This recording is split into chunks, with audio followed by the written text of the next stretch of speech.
নমস্কার, অ্যাকোয়াকালচার ডায়েরির ইউটিউব চ্যানেলে সবাইকে স্বাগত। আজকে আমরা নতুন একটা আইডিয়া নিয়ে এখানে উপস্থিত হয়েছি।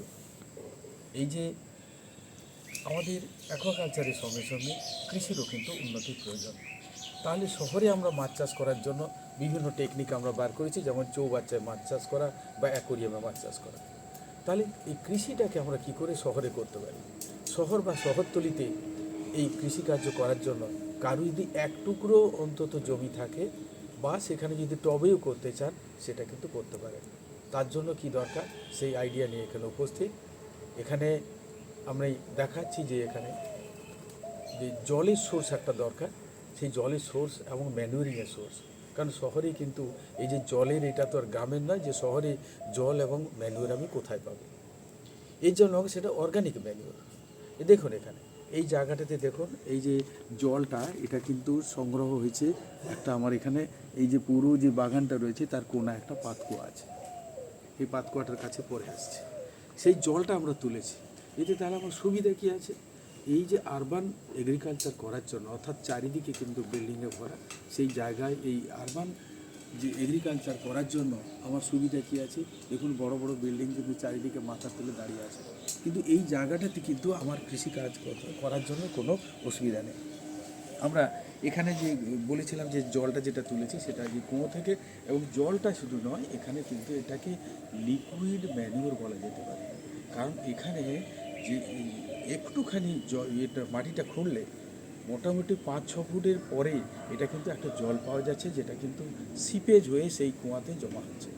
এবং এটা হচ্ছে যে ময়লা জল, যেগুলো বিভিন্ন যে এ থেকে ময়লা জলটা আছে, কারণ এখানে কিন্তু যে জলটা বিভিন্ন পকেটে পকেটে লগিং হয়ে থাকে। সেই যে সারফেস ওয়াটার, তো অর্থাৎ আমাদের যে গৃহকার্যের জন্য যে বিভিন্ন আমরা যে জলটা ব্যবহার করি, সেটা কিন্তু বিভিন্ন যে নালা দিয়ে যায় এবং সেই জায়গাটাতে কোনো কোনো জায়গায় সে অ্যাকোমোডেট হয়। তাই যদি এটা কিন্তু এই চিত্রটা, এটা কলকাতা শহর বা বিভিন্ন শহরতলিতে এটা কিন্তু প্রমিনেন্ট। তাহলে এখানে আমরা কি করে পাচ্ছি? এই যে জলটা আমি তুলছি, সহজেই পেয়ে যাচ্ছি জলটা, এবং জলের সঙ্গে এটা দেখুন, এটা কিন্তু একদম লিকুইড ম্যানুয়ার, মানে কালো রঙের। এবং এখানে শুনলে অবাক, এখানে দেখুন, এখানে এই যে এই জলটা দিয়ে এই গাছ দেওয়া হচ্ছে, প্রত্যেকটি গাছ কিন্তু গ্রিনিশ, মানে একদম সবুজই রয়েছে, এটা সুন্দর করে দেখতে পাচ্ছি।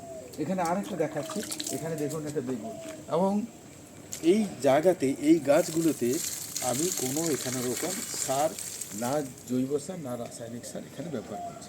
অর্থাৎ এইটাই হচ্ছে ইরিগেশনের সোর্স, এবং সেটা ম্যানুয়ারিং।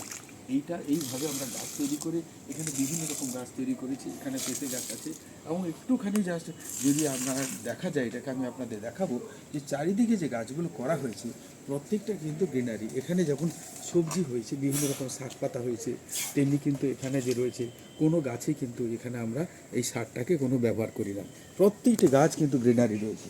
তাই এইভাবে কিন্তু আমরা এই গ্রিনারি সোর্স থেকে, এটা দেখুন মানে খুবই অবাক লাগে। আমি ছোটোবেলা দেখেছি যে বিভিন্ন জায়গায় এই গ্রিনারিটা আনার জন্য আমরা সাধারণত রাসায়নিক সার খুব বেশি পরিমাণে আমরা ব্যবহার করতে, ইউরিয়া বা সুপার ফসফেট, কিন্তু এখানে আমরা ওটা কোনো ব্যবহার করার প্রয়োজন নেই।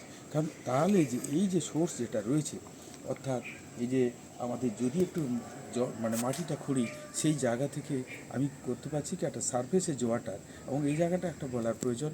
আমরা সাধারণত এই যে কৃষিকার্যের ক্ষেত্রে যদি ডিপ টিউবওয়েল ওয়াটার বা একটা স্যালো টিউবওয়েলের ওয়াটার, যেটা পানীয় জল, সেটা কিন্তু কখনোই ব্যবহার করা উচিত নয়। কারণ এই পানীয় জলের সোর্স ধীরে ধীরে কমে যাচ্ছে, এবং ইতিমধ্যেও অনেক শহরে এই যে জল পাওয়া যাচ্ছে না, এরকম খবর কিন্তু নিত্য নতুন আসছে, আমাদের যে নিউজ মাধ্যমে দেখছি। তাই আমরা কৃষিকার্য করব, জলটাকে কোনো রকম জলও নষ্ট করছি না, এবং এখানে কিন্তু অত্যধিক কোনো আমরা সার, আমরা এই রাসায়নিক সারও ব্যবহার করছি না। এখানে শুধু ব্যবহার করা হচ্ছে এই যেটা মাটির নিচে যে জল, সেই জলটাকে ব্যবহার করছে, এবং সঙ্গে সঙ্গে সেই জলের ভিতরে এই যেটা আসছে যে আমাদের সিপেজের জল, তাকে কিন্তু প্রচুর পরিমাণে মানে রয়েছে, নিউট্রিয়েন্ট রয়েছে, সেই নিউট্রিয়েন্টের জন্য গাছগুলো কিন্তু সব কিছু সবুজ।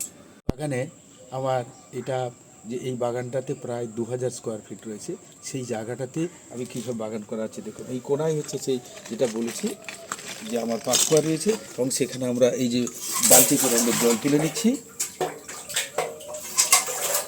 জল তুলে সেটাকে আমরা সেচে দিচ্ছি। এবং প্রতিদিন এই যে সিপোজের মাধ্যমে সেই জলটা যে আসছে সেটাকে আমরা কিন্তু এই গাছে ব্যবহার করছি।